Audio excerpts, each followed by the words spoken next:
talk, Sunday morning talk, yeah. Yeah. Dragging your beautiful faces out of bed. My name's Austin. This is my associate, Doug. We're from FireEye, but more specifically, we work for a company called Mandiant. So it's the consulting arm of FireEye. And we're here to talk to you about something that's very important. For those of you who have been to several talks already, the sort of sub-theme going through is that multi-factor authentication is actually really important. I know, it's a shocker. Try to contain your excitement. For things like secure domain administration, for example. And we're here to talk about things, techniques that we've developed, as well as things we've seen real-world attackers do to subvert multi-factor authentication, and then more importantly, give you tips and tricks on how to better protect yourself when it comes to MFA. So here's a little bit of the roadmap. We're going to talk specifically sort of setting the stage about what MFA is, why it's important, why you can't afford not to have it. I know we still have conversations with companies that refuse to use multi-factor authentication in 2018. We developed a new threat model for MFA specifically for this talk because we found that while occasionally throwing out different attacks and bypasses over the last couple of years has been interesting, from a defender perspective, it's not very helpful. So we have to rigorously define it and the different steps and methodologies in order to approach defending it. And then, of course, we'll provide a little more details in terms of what your defenders can do. Can everyone hear me in the back, or do I need to use the mic? That down. All right. So for everyone, my name is Doug Beanstalk, aka Doe, also DoSec on Twitter. I'm a senior consultant here at Mandiant. I've been here for 4 years now. I primarily live in New York City, but I've also spent some time in Amsterdam. I'm on both our incident response team and our red team lead. So that means that I get to learn really cool things about breaking them, and then I can turn around and help our clients fix them. I'm a lifelong Green Bay Packers fan, so if you want to talk about the second coming of Aaron Rodgers, just let me know. That's right. I'm also a cocktail enthusiast. Some people may have other terms for that, but I choose to go with cocktail enthusiast.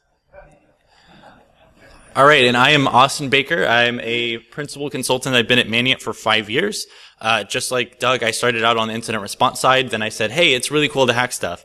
Then I went to the red team. Then I said, hey, it's really cool to hack stuff, but we're outstripping the ability for customers to defend themselves against it. So I was like, okay, I'll do a little help on the blue side too. So now I'm sort of a weird purple team mix. I'm a longtime D&D DM for those of you who play Dungeons & Dragons. I'm a proud cat owner. And, I try to live my life 1/4 mile at a time. So what we're here to talk about today is kind of obvious. Two-factor security is super important. Everyone needs to have it. But unfortunately, it seems like even though it's 2018, we still at Mandiant, and probably all of you guys run into clients or maybe your own organization who say, well, listen, there's a lot of complexities with MFA, and we have these executives, or we don't really need it for webmail anymore because that's just in the cloud. But in fact, that's not true, right? Multi-factor is important for everything that you have that is internet accessible, and probably even for some of those critical internal assets. And in fact, I spend a lot of my time now on the incident response side investigating Office 365 compromises, and I can say that probably 95% of them are due to the organization not having multi-factor enabled on their webmail, or having certain protocols available, which we're going to talk about later, which just don't support multi-factor, and they don't even know about it. And you're probably thinking, well, we're all forward-thinking security people. We're at Derbycon. We all have two-factor security. I'm just going to leave. Well, hopefully in the next 45 minutes, you'll see why just setting up two-factor and forgetting about it is not enough anymore. So before we go down that route, I want to talk a little bit about what two-factor security actually is, because there's a lot of disagreement about what makes something secured by two-factor security. And, the traditional definition would be, well, we have these 3 buckets of authentication types, and to be multi-factor, I need to choose at least one from 2 of these buckets. That first bucket is the traditional, something you know, so a password, the answer to a secret question, maybe, hopefully not. The second would be something you have. This is your phone or maybe your RSA hardware token. And the third would be something you are, so biometrics. Now, I know there's a lot of disagreement about whether or not biometrics count as a second factor.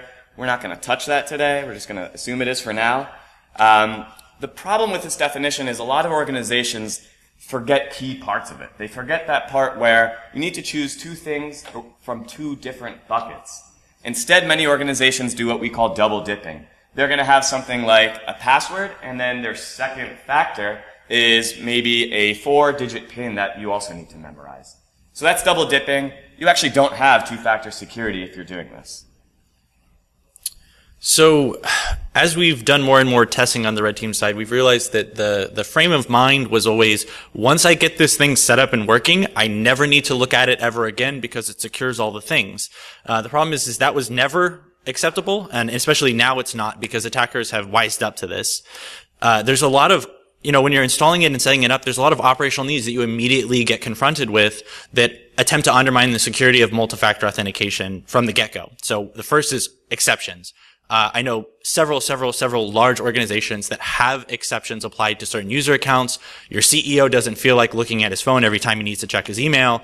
So he says, hey, turn this off for me. Well, obviously that's an operational need. You kind of have to do what he says, but you want your CEO's email to have two-factor authentication. So there's always that push and pull. Same thing with administrative management. How do we actually administer MFA? Are we using AD accounts? Are we syncing those and logging in? Are we doing just cloud-based authentication? How do we manage the credentials? And then last but not least, help desk integration is a huge pain point, because nowadays it's actually really easy to call up the help desk and pretend to be a distraught user and say, hey, I got a new phone, or I poured coffee all over my phone. Can you help me set up my second factor?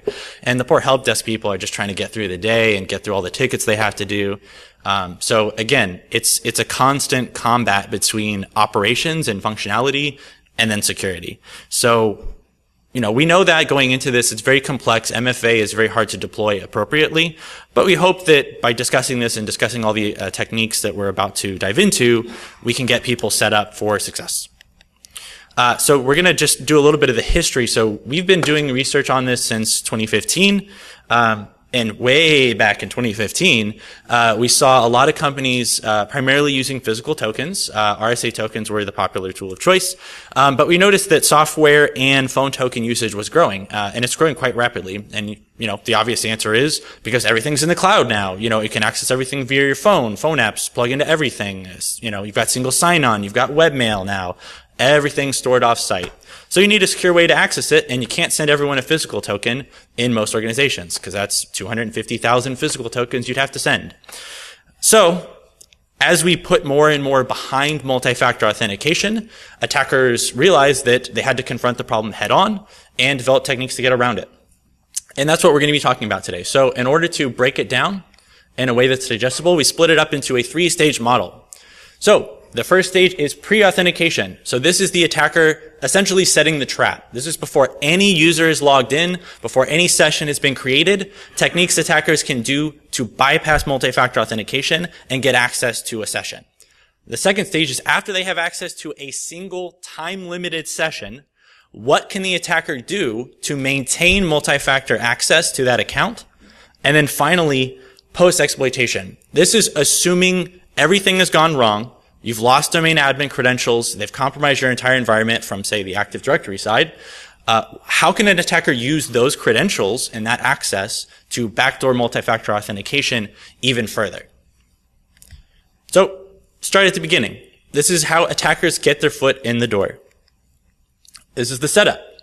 What does the attacker have right now? So they have a target organization. They probably know what MFA product you're using. They've got users they're interested in going after. And they probably have user credentials. So during the red teams that we've done in the last couple of years, it has been increasingly common that we actually have a set of valid credentials before we even send the first phishing email, because third-party web compromises are the scourge of the internet, and everyone's passwords are being dumped from several sites every year. So usually we can come up with a set of valid credentials. Of course, the attacker has an objective. Our objective as the red team is to penetrate as far as possible and get access to the most sensitive systems. But most nation-state attackers are very particularly interested in a certain set of information. And then finally, and this is where the real problem comes, is that attackers have asymmetrical techniques, right? They only have to get one successful email. They don't need to get 100. Out of the batch of 1,000 they'll send, they only need one person to click and run something in order to get access to the environment. So now the attacker has one thing, and it's basically, how do I turn social engineering into multi-factor access? Well, whenever we try to set up our red teams and do it very strategically, we try to case the joint, right? Do our recon. And identifying the scheme that's currently in use is actually really simple. LinkedIn results, for example, your network admins saying what their background is and what tools they know how to use, or even job postings. I actually did a Google search last night for job postings that mentioned something like Duo or RSA. People are looking for people who have administrative skills in a particular tool set, and they're advertising it on the web. So you can tell exactly what kind of product the company is deploying.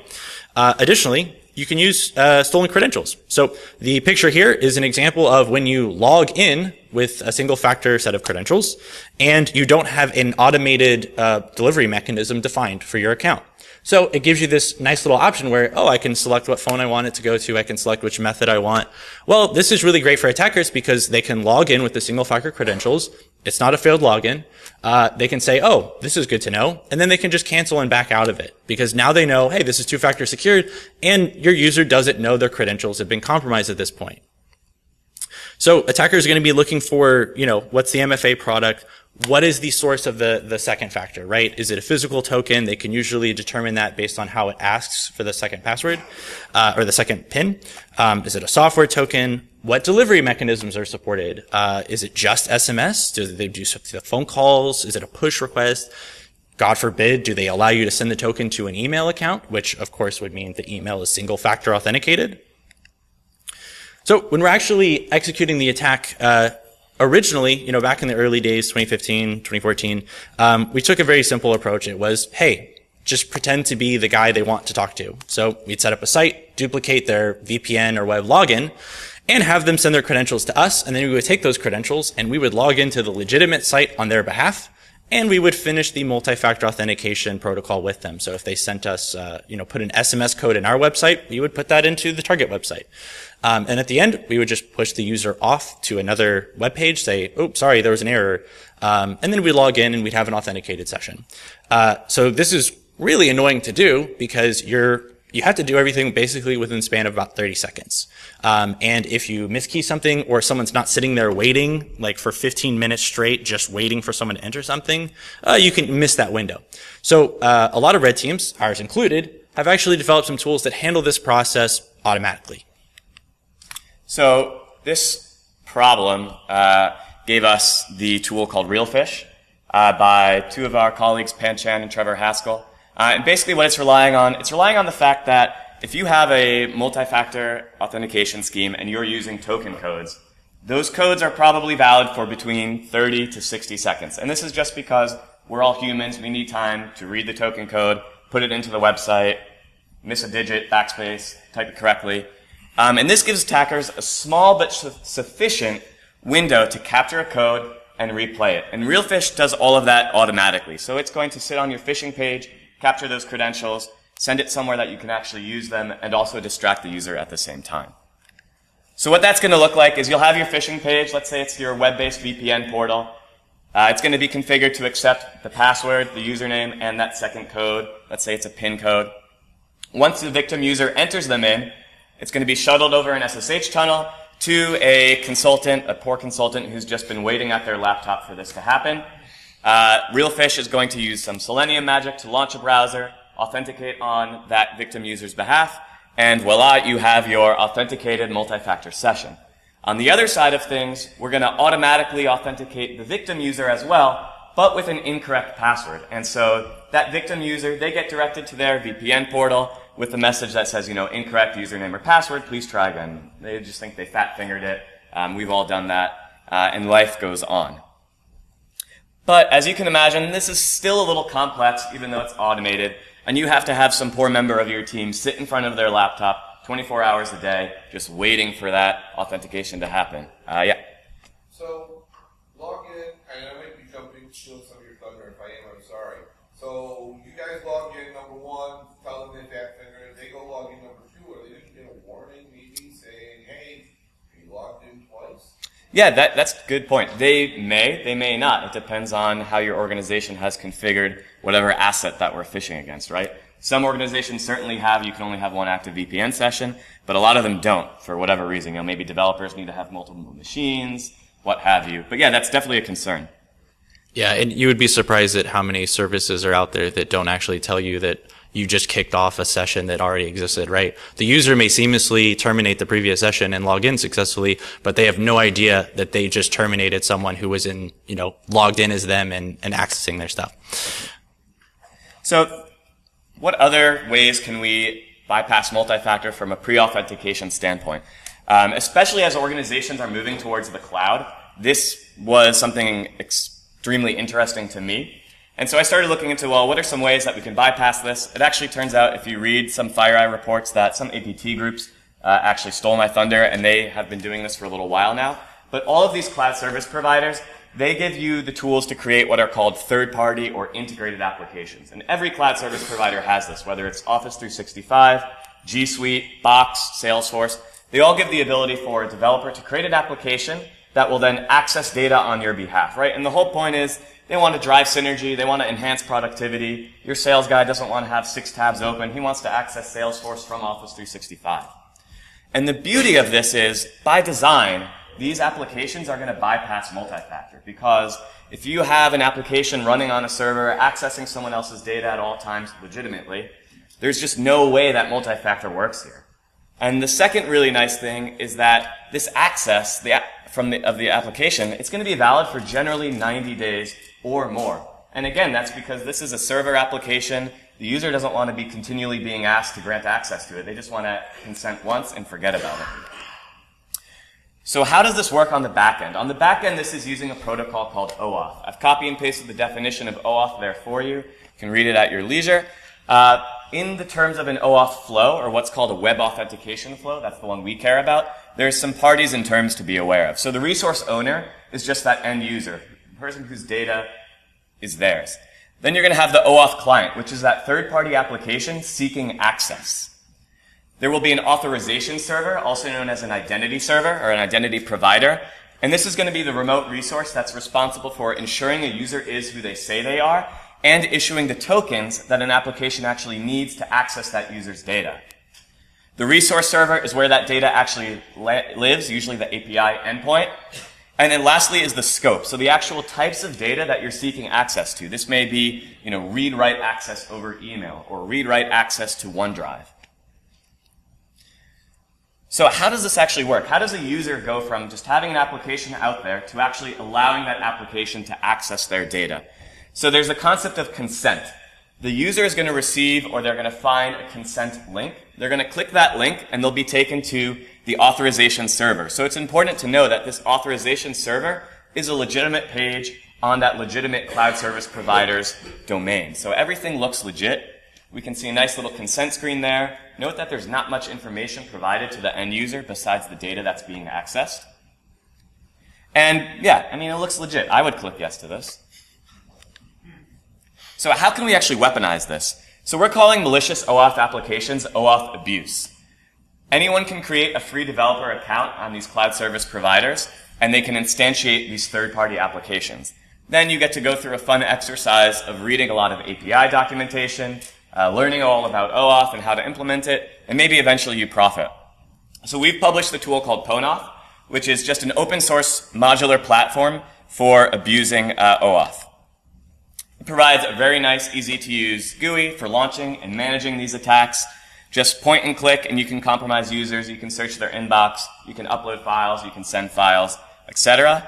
And if this works, we'll have a quick little video just demonstrating it. So here I am at the Office 365 developer portal. I've created my application. It's going to be called Acme Corp Email Scanner. We can see what are called the callback or redirect URL. So this is where the OAuth token gets sent. And then here's the graph permissions, also known as the scopes. So the types of data that I'm trying to access. Now inside of Ponoth, you can see I've entered in my application details. Don't worry, that secret's no longer valid. And we have our authorization URL. So that's the consent link I need a user to click. And we can see there's 3 users that have been compromised so far. Now in our next victim user, Alice, we can see she's received an action required email. She's being asked to run an email security scanner. She gets directed to Microsoft, authenticates. Here we go, not much. Email security scanner. Yeah, it looks legit. I'm going to accept to it. Now she's going to get kicked out to Google. You can configure it to be whichever site you want as the landing page. If we go back into PONAUTH, we can see that we have a new user, Alice, and we're going to see her OAuth details in a second. So here's the token that was captured. This is called the bearer token. It's what I need to actually access resources on her behalf. If I go down to messages, I'm going to search her inbox for the keyword important. Okay. Oh, nice. Subject, very important information. Here's the super top secret materials. Okay, that sounds interesting. Is there an attachment? Yes, there's an attachment, important.jpg. Well, I'm an attacker. I want to see what that attachment is. So I need to copy some information, just the IDs that are provided in this body. I'm going to paste them in. Oh, that's a nice pop-up. And there we go, important.jpg. Very important Paul Walker face. So yeah, it's very easy to use. You don't have to worry about the API. You don't have to worry about anything. And in fact, in coming weeks, we're going to be releasing a module for G Suite as well. So of course, because we are picking on Exchange here, we do have to give them a shout out. Microsoft loves legacy support. Their philosophy is you don't turn your back on family, even when family is very insecure. So you've got several single factor protocols that are currently supported for backwards compatibility. ActiveSync, Pop IMAT, several old Office clients do this, and hey, for a long while it was, if you have the single factor credentials, you can just pull mail directly from the web server. Well, then very smart MFA vendors and Microsoft caught on to this, and they said, no. If you are enrolled in two-factor authentication, you cannot use ActiveSync or EWS and things like that. For backwards compatibility, they added the idea of app password. So once you're authenticated, I can set essentially what is a single factor password for a particular application so that now I can run something like, say, ActiveSync. And just an anecdote, it's really important here to be aware of what protocols you're actually exposing if you're hosting Exchange or even if you're using Exchange Online, Office 365. I've done quite a few business email compromise cases recently where the organization has told me, well, we have multi-factor enabled, but we still have this Office 365 or this Office compromise, so here's the employee's laptop, there must be malware on it. Only to go back and say, well, actually, we still allow basic authentication, so the Nigerian prince just opened up Outlook 2007, which doesn't support modern authentication, and they were able to log right in with that username and password. And of course, one thing we have to take a second and define exactly what MFA isn't, or as I like to call it, the find out what your high school mascot says about you problem. There are a lot of traps out there when you're setting up multi-factor authentication, especially if you're rolling your own. The most common one is using secret questions as the second factor. And the reason why is that secret questions are not so secret anymore. Social media basically means that if you find someone with a generally open profile, you can guess what their answers to questions are probably going to be. You can figure out who their family members are. You can do a lot of research about them. Also, common answers. So if you poll 100 people who their favorite athlete is, I guarantee you a significant portion will say something like LeBron James or Michael Jordan. Again, it's just about, or Aaron Rodgers. It's just about what the... Right, you could probably guess that was his answer, right? There you go. But attackers are getting wise to this, and they're actually deploying quizzes on sites like Facebook that are specifically designed to harvest your secret question answers. And so once you fill that quiz out thinking, my favorite season? Yeah, I'll answer this quiz. They get your name, they get your location, and they get the answer to your secret question. So odds are they can find a site where that information might be useful. Pins are a little better, but still fairly common, guessable. And at the end of the day, it's just another example of double dipping. You don't want to deploy two things that you know, category items for your factors, because it creates a single point of failure problem. And machine certificates are a good example of this. If your system is compromised, say via social engineering, you deploy a payload, I can use a keylogger to get your password. I could use a keylogger to get your PIN. I can use harvesting tools like Mimikatz to get machine certificates off that machine. So all I need is about an hour's worth of access to a machine, and I can essentially get all of the second factors of authentication that you might be using for that given user. The reason MFA is really powerful is because once you split those factors across different devices, then it becomes really difficult to get all of them. So if one factor is on your phone and the other factor is in your head or on your machine, Well, the attacker has to do twice the amount of work in order to get access to all of those at the same time. Speaking of, phones have become a popular new target. There's a technique that's becoming increasingly useful called SIM swapping or SIM hijacking, where your attacker will show up to your local telephone store and pretend to be your account holder and say, hey, I need to transfer this phone number over to this new phone. And of course, trying to be the helpful employees, they say, oh, absolutely. They get a little bit of information and then they swap the phone over. After they've done this, the attacker now has your phone. They can get your SMS codes and they can use it to log into your bank. There was a big recent breach in the last couple months where a DevOps engineer had their SMS token stolen because of SIM swapping. Now, there's been a little bit of discussion about potential telecom specific related attacks, something like proxying SMS or intercepting SMS. That's still mostly theoretical, at least here in the US, but it is something you definitely want to be aware of if you operate in a country where the government owns all of the telecom infrastructure and can easily pick off an SMS token code off the wire.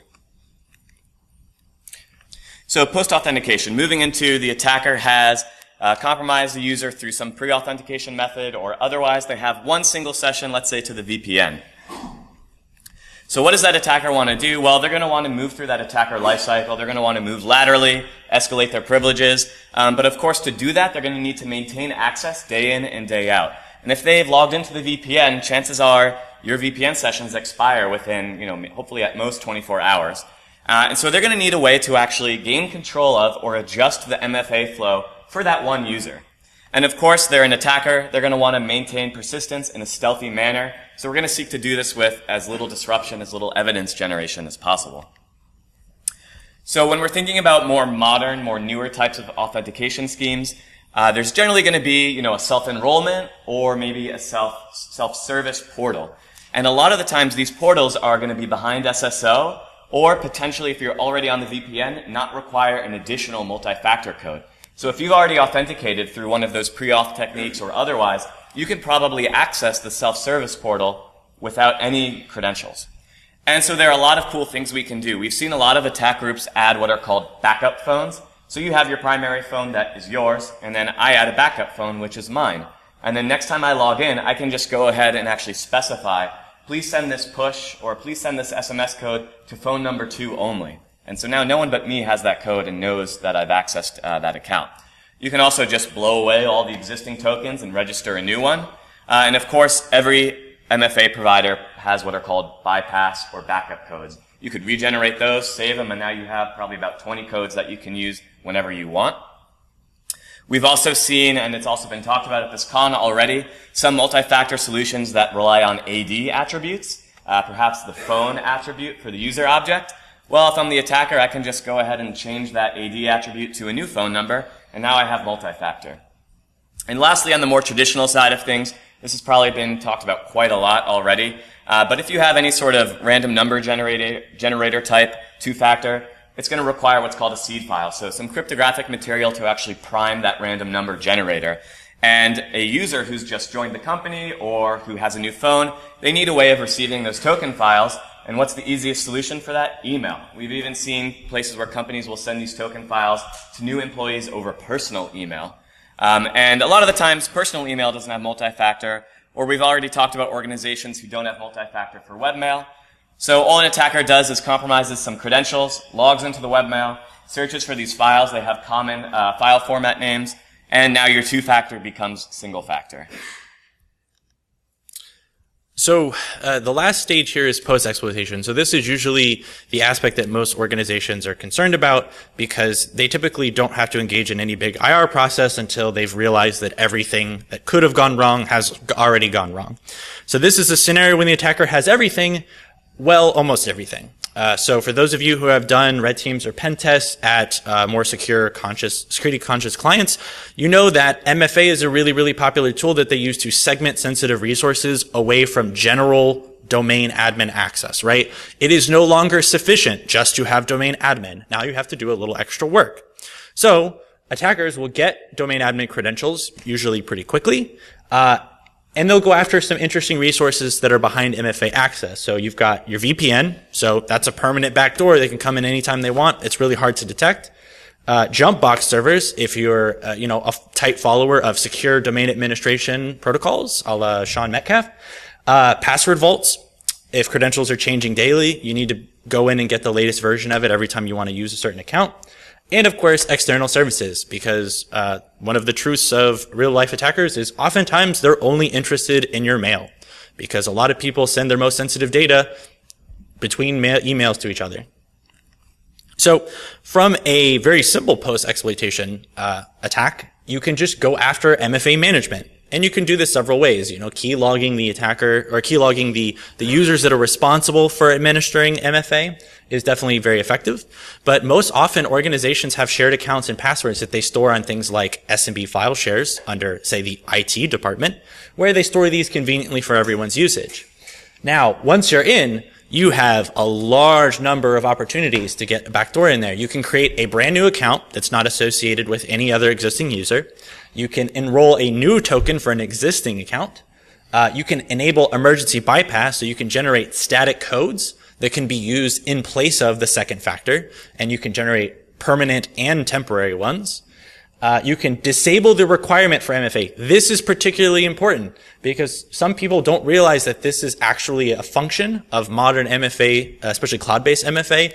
You can turn off the requirement for MFA for certain users, and well, once you've done that, as long as you have their password, you're good to go. And last but not least, if you're trying to be really stealthy and make the least amount of changes as possible, usually you'll find an account that's not used very often but still has the access you want. You can go in and reset their PIN. You can go generate a temporary static token, and then you have access, right? And you haven't added any new accounts, any new tokens. You're all using just static temporary methods. So moving on, especially into the cloud, with these modern authentication schemes, we're going to have a lot of different exceptions. We're going to have a lot of complexities. We're also going to have some trust issues. So, one of the things that we like to do is we like to identify if there are any users or any AD groups that are exempted from MFA. Identifying those, and then if we already have domain administrator level access, like Austin was saying, we'll just add users to those groups. Or maybe we'll just create our own MFA exemption group. Or just use the user account that already exists there, right? If it's already exempted, you don't have to make a change. Just go DC sync their password hash, crack it, and you're good to go.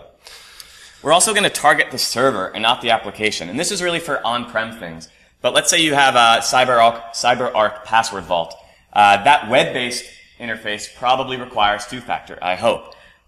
But what might not be immediately evident is that this is just another Windows server in your domain. And it's going to be exposing services like SMB and WMI and maybe even RDP.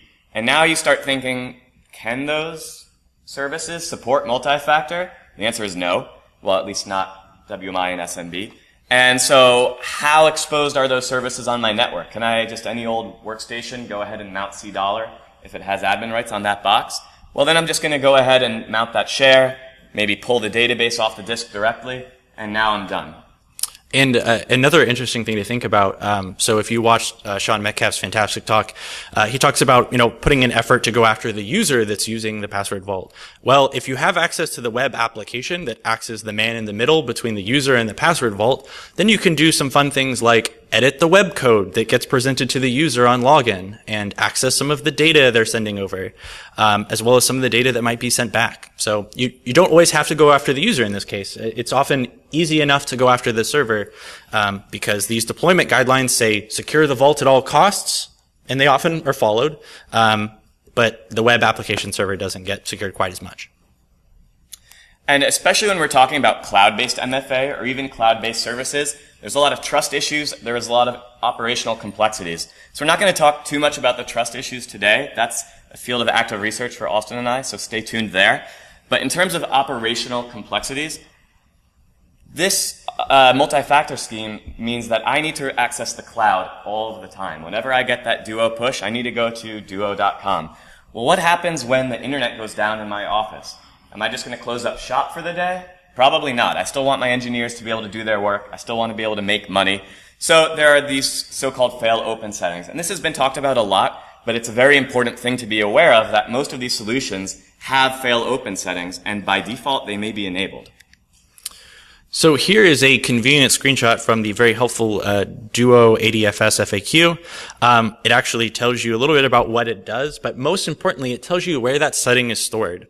So for example, if your ADFS server that currently has Duo installed on it supports remote registry rights with single-factor authentication, hint, hint, it probably does, you can go in and actually change this option yourself very, very, very simply. And as Doug mentioned, this has been talked about quite a bit, actually dating back to 2017, which admittedly I missed the initial posting on. But there's some sources at the bottom that have taken various approaches at looking at this. Obviously, the most famous one is the most recent, so that's Noopy. But yeah, so it's definitely something people have been aware of, but it hasn't percolated until quite now that this is a potential problem, because you can intercept that DNS communication. You can write DNS rules that block it. You can change the host file. There's several different network-specific attacks that this now allows you to do. And most importantly, I don't think most administrators would know if suddenly the fail closed method was changed to failed open. So, us being Mandiant consultants, we don't like to leave everyone completely grim. So we're going to talk about some ways that we can actually improve. How can we defend our MFA authentication scheme from all of these different types of attacks? So when we start thinking about pre-authentication, there's definitely some business operational decisions to be made, right? The first is, how much information do I actually want to expose just to the open internet about the MFA scheme I'm using? Obviously, the best model is no information, but of course that's probably not going to fly. But starting to think about just how much information is out there. Defining the MFA delivery. So lots of these, especially cloud-based solutions, provide a phone call, an SMS code, a push. Start thinking about how many options am I giving my users, and do I actually want to give them all of those options? I'm pretty lazy myself. I know I probably am going to choose the easiest option, which generally is the weakest option. So we start thinking about that. And of course, with any technology, there's going to be logs, and I'm going to want to make sure that I'm ingesting those logs into a SIM or somewhere else, and I'm baselining that activity, looking for things like password sprays, looking for things like geolocation, all that good stuff that you're hopefully already doing with your other logs. And training. I think training is the most important thing here when we're thinking about pre-authentication attacks. So are your users being trained to recognize malicious OAuth applications? Probably not. And is your help desk receiving additional training? And what I mean by additional training is they have a very specific job description. They're going to be fielding a lot of emails. They're going to be fielding a lot of phone calls where people are going to be calling up and saying, I just spilled coffee on my phone. Can I get a new multi-factor code, please? How does your help desk is trained to recognize a real employee from a fake employee? And how can they make sure that they are doing what they're supposed to be doing day in and day out? I'll give you a hint. Most often it's actually a secret question, which, we've already talked about the problems with. And of course, specifically with OAuth, making sure that you're aware of what kind of artifacts are being generated in the cloud service provider's logs. So the Unified Audit Log in Office 365, for example, provides an event for a consent, but not much beyond that, someone consented to an application. So not only being aware of what logs are available, but being aware of the limitations of those logs so that you know before an incident happens what your shortcomings are, what your visibility is.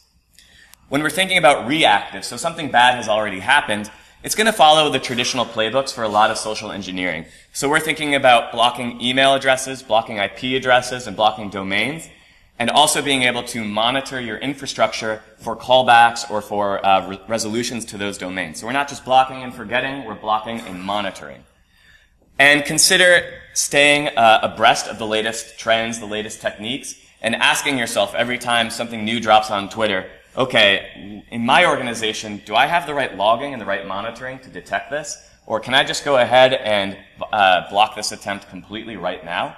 And of course, thinking about these third-party applications again, making sure that you're aware of how you can actually revoke consent to these apps in bulk. It's going to vary from provider to provider. On the post-authentication side, the first question on the proactive side we have to answer is, what are our session timeouts? If you don't know this, you need to know this. Why? Because when we limit how long a user has access to our environment with a single authentication, we limit how long an attacker has access to our environment. And you want to make it as difficult on the attacker as possible to conduct the reconnaissance and actually try these techniques that are going to backdoor MFA for future access. Second is control the enrollment flow. Have it documented. Share that documentation with your help desk, with your users and your admins. Know exactly what is suspicious when it comes to how and when and why a new token is being enrolled in your system. Minimize self-management. Self-enrollment is kind of one of those necessary emails for large organizations because you don't have enough IT staff to support 200,000 users across the globe. So minimize the effectiveness of it, require help desk approvals, train help desk to spot suspicious activations or enrollments, and then finally harden the alerting process. Make sure you know when a bypass token is generated, when someone added a secondary phone but kept the first phone operational, right? Reactive. Know how to terminate and revoke sessions. Believe it or not, there are still administrators that if you say the attacker has logged into your VPN, they don't know how to go and shut that session off and revoke access. Identify logs for SSO activities. So if you're using something like Okta, know when they logged in, how they logged in, where they logged in from, and more importantly, what other resources they pushed that token out to. Self-management and enrollment logs, you have to know when people are adding or changing enrollment. Blocking procedure is pretty typical. You know, it's a standard IR procedure. And then, of course, backup code. So if you have some reason to believe that someone has backdoored or changed key material in your MFA enrollment process for a particular user, you have to know how to revoke it. So if they have a bypassed code, know how to turn it off. Know how to change over tokens quickly, because oftentimes you'll have to. And I think another important thing is, especially with SSO, being aware of what applications you have that actually are going to trust that SSO token. I recently did a pen test where there was a single sign-on portal that was single factor, and then there was an HR self-administration portal that they thought was two-factor, but it turns out it also trusted that SSO token. So by just browsing to that portal with my already authenticated SSO token, I now bypassed their two-factor, and this was something that they had no idea about because the SSO was set up years and years ago. Now, when we're thinking about post-exploitation, so everything has already gone wrong, start thinking about those critical assets. So on your internal network, are your critical assets protected with multi-factor? They probably should be. And if they already are, start thinking about those additional ways of accessing the box. So those Windows protocols, or maybe it's Linux, those Linux protocols, and deciding, are those protected by multi-factor? Can they be protected by multi-factor? And if not, can I limit access to those protocols? And removing your information leaks inside the environment. So we're talking about places where these MFA credentials are being stored, guides and documentation about actually administering MFA. And break glass accounts, I think, are extremely important here. So many organizations are going to have these accounts where they can be used to access two-factor protected resources without two-factor. And these are for your disaster recovery scenarios. But a lot of organizations, they're going to need to test this. So maybe the account is going to be authenticated to a couple of machines. Maybe it's just stored in AD. Ideally it's written down on paper and put away for that rainy day, but usually that's not the case. I've seen plenty of admins save this password into their Outlook notes, and then I just need to log in and go ahead and find it. And then alerting on MFA group adjustments. This is really important. So we see a lot of organizations that do have this in place. So anytime a user is added or removed from that AD accepted group. However, the alerts usually go to the IT operations team. And the IT operations team might see this alert, and maybe they're a team of 100 people. Are they going to go ahead and check every time this alert is generated, or are they just going to write it off as business as usual? Now, if that alert instead went to the security team, or maybe in addition went to the security team, there may have been a different outcome to this type of attack. And when we're thinking reactively, we just want to make sure that we understand the MFA model that's in place, understand how we can reset it completely, not just from a user perspective, but also from the administrative perspective, and making sure our critical assets are part of any investigation. So just because your internal or your external asset is protected by multi-factor doesn't mean that we can leave it out of scope during our incident response investigation. We need to make sure that we are aware that multi-factor can be bypassed. We need to make sure that we're still looking at those resources, not just from maybe an application perspective, but also from the server. And just being aware that it's not a silver bullet anymore. So for those of you viewing at home, this is a handy dandy guide to all the information that you should have on hand with respect to your MFA accounts. This is the stuff that's going to be critical when you have an active incident and critical for doing proactive hunting of malicious access. Yes, that's right. Take a picture of it. It'll be available online too. So Oh, sorry. I'll leave that up for 5 more seconds. There we go. All right. So, conclusion. What did we learn today? So, we learned some things, I hope. There are a lot of things out there that don't support multi-factor authentication, whether by design or otherwise. So we talked about third-party applications from the cloud, so OAuth applications and OAuth abuse. We talked a lot about legacy protocols. Actually, EWS is not one of them, but there's ActiveSync, there's IMAP, there's POP. There's all these protocols for other services that just don't support multi-factor because they're too old. And there's also Windows protocols and Linux protocols, but Windows protocols, especially like WMI or SMB, are very important. We learned that MFA can suck to configure properly. It's really a pain. And even if we do configure it properly, there's always going to be exceptions. There's always going to be those secretaries or those C-level guys who just can't be bothered with multi-factor, and they make enough money that they can tell you that they don't want to bother with multi-factor. So, at the end of the day, one thing that we really want everyone to know is that real-world attackers, not just red teamers like Doug and I, but real-world attackers, APT threats, have several tricks in their bag now to backdoor and maintain access to MFA systems. And while historically organizations have ignored it, they figured once I get it set up, it takes care of itself. Well, that's not sufficient anymore. We need to be paying more attention to it. We have to protect it as a critical service. If you're not investing at least as much resources into protecting your MFA as you are into your domain controller, you are misappropriating your resources. So here at the very end, the 2 big drive home points. Start thinking about proactive measures to detect when MFA is being mucked with, when someone's doing something they shouldn't. And develop reactive strategies to incorporate MFA access into your IR process. Having said that, we hope you guys learned something, had a good time. We love being here. This is our first time at Derbycon. You guys have been great. Please feel free to hit us up if you have any questions. But otherwise, thank you so much for showing up at 10 a.m. on a Sunday.